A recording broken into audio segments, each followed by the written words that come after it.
kita bicara konteks aroma politik yang sulit sekali dihindari, terutama ketika kita bicara jelang Pilpres 2024. Apalagi kemudian kita melihat bahwa partai dianggap sudah punya koalisi yang berbeda misalnya. Bahkan tapi saat konvers ketumnya juga harus berulang kali menegaskan tidak mau tergoda ada intervensi politik. Jadi bagaimana membersihkan kasus ini dari aroma politik yang begitu kuat? Saya ingin ke Pak Denny dan kemudian juga ke Pak Saud untuk menanggapi. Pak Bestari nanti terakhir. Silakan. Ya. Baik, kalau Pak Surya Paloh tentu wajar beliau harus menyampaikan statement semacam itu. Karena ini kan bagian dari diplomasi dan sopan santun berpolitik. Tidak tepat kalau kemudian beliau menyampaikan ini memang ada intervensi dari pihak istana. Tapi kalau saya dari tulisan-tulisan, dari fakta dan informasi yang kami dapat, memang hukum termasuk kasus-kasus korupsi itu dijadikan daya tawar. Kalau dia masuk koalisi aman, kalau dia masuk oposisi, dia dimunculkan. Yang ini barangkali akan samar-samar. Tetapi kalau bolehlah saya mengangkat bagaimana misalnya ancaman terhadap Partai Demokrat. Ini kan manuvernya jelas dilakukan oleh orang istana, oleh Kepala Staf Kepresidenan. Terakhir ada PK.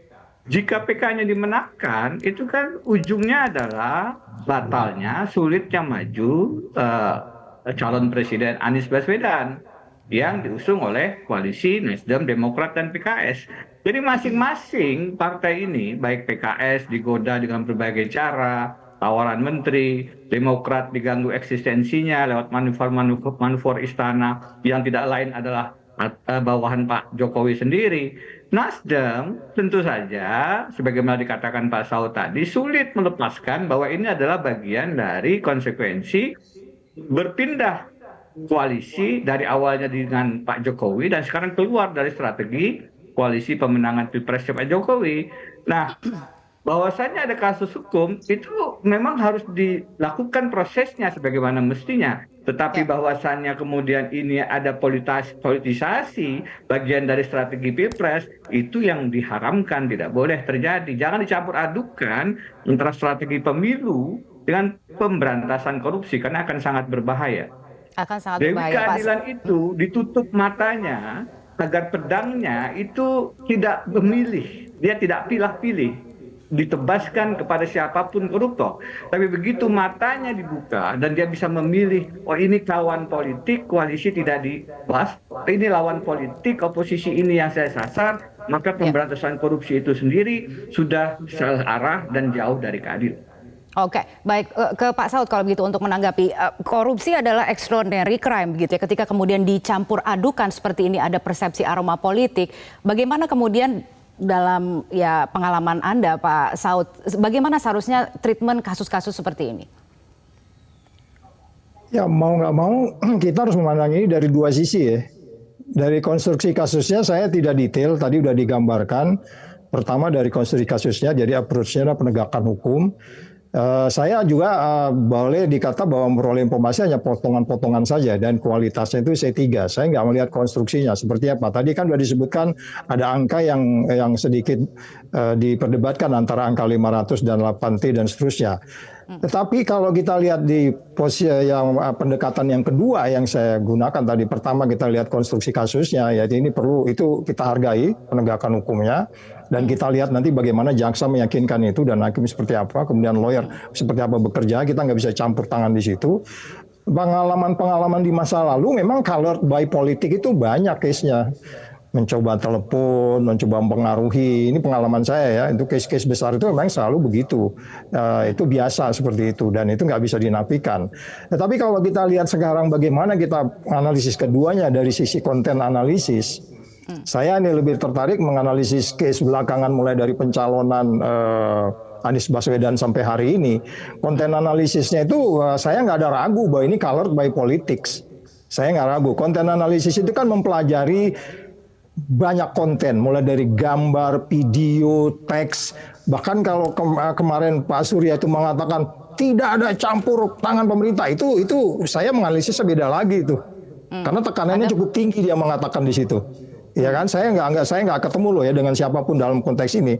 Tapi dari sisi konten analisis, saya tidak ragu bahwa ini colored by the politics.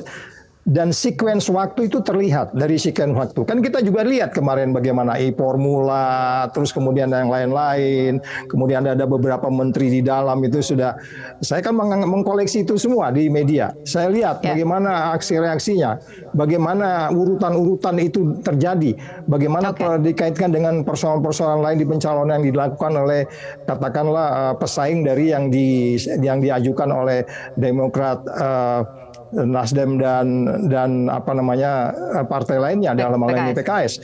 Jadi sekali lagi kita naif juga kalau kita bilang ini tidak colored by the politics. Colored saya katakan di situ diwarnai. Itu diwarnai. Diwarnai ya. Jika kemudian ada permintaan agar proses hukum selanjutnya, kita bicara proses hukum ke depannya lepas dari intervensi politik apapun, adakah jaminannya proses hukum bisa berjalan adil? Ada saran mungkin dari Pak Denny maupun Pak Saud begitu mengenai bagaimana kemudian harusnya kasus ini diberlakukan, terutama kepada Kejaksaan Agung?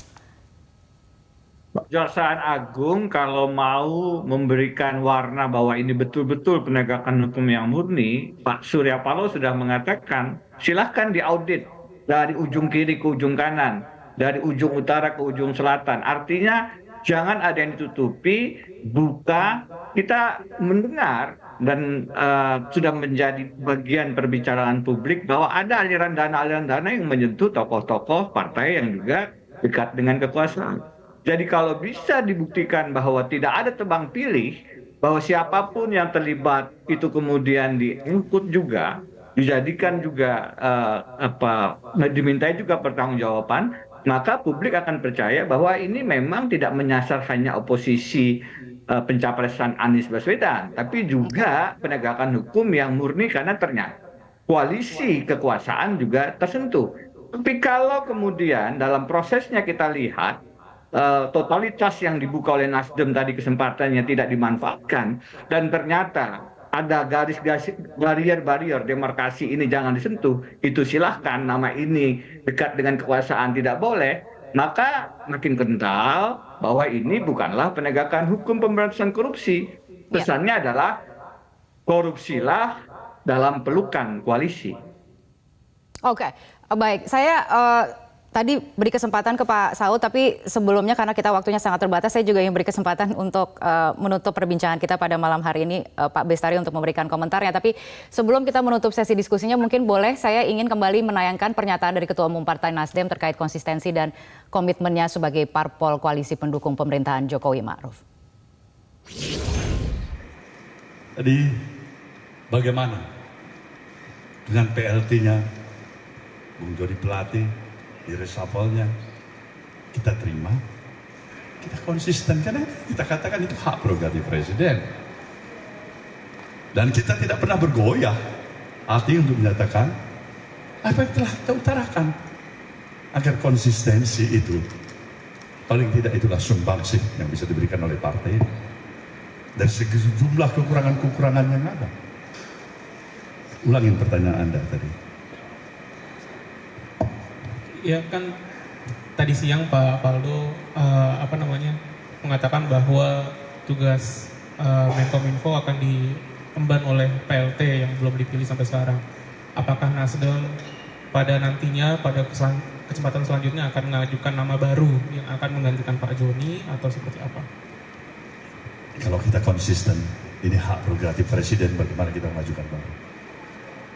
Salah-salah presiden nggak suka. Nggak ada lebih bodoh dari Nasdem untuk tiba-tiba mau mengajukan nama baru tanpa diminta oleh presiden. Sekali lagi itu adalah hak prerogatif presiden. Oke? Baik, saya ke Pak Bestari kalau begitu untuk memberikan komentar terkait dengan pernyataan tersebut. Apakah pernyataan dari Pak Surya Paloh itu menegaskan bahwa dukungan kepada pemerintahan Jokowi Ma'ruf bisa dimaknai dukungan tanpa syarat oleh Partai Nasdem? Ya, bahwa apa yang disampaikan Bang Surya itu sudah menjadi konsumsi publik dan itu mewakili rasa kami semua sebagai kader di seluruh Indonesia. Jadi saya tidak ingin menambah kurangkan, semuanya sudah jelas disampaikan apa sikap Nasdem dan itu semuanya sudah jadi konsumsi publik. Saya kira itu. Baiklah kalau begitu Pak Bestari, Pak Denny, Pak Saud, mohon maaf waktunya sudah habis. Terima kasih sekali lagi telah bergabung bersama kami pada malam hari ini.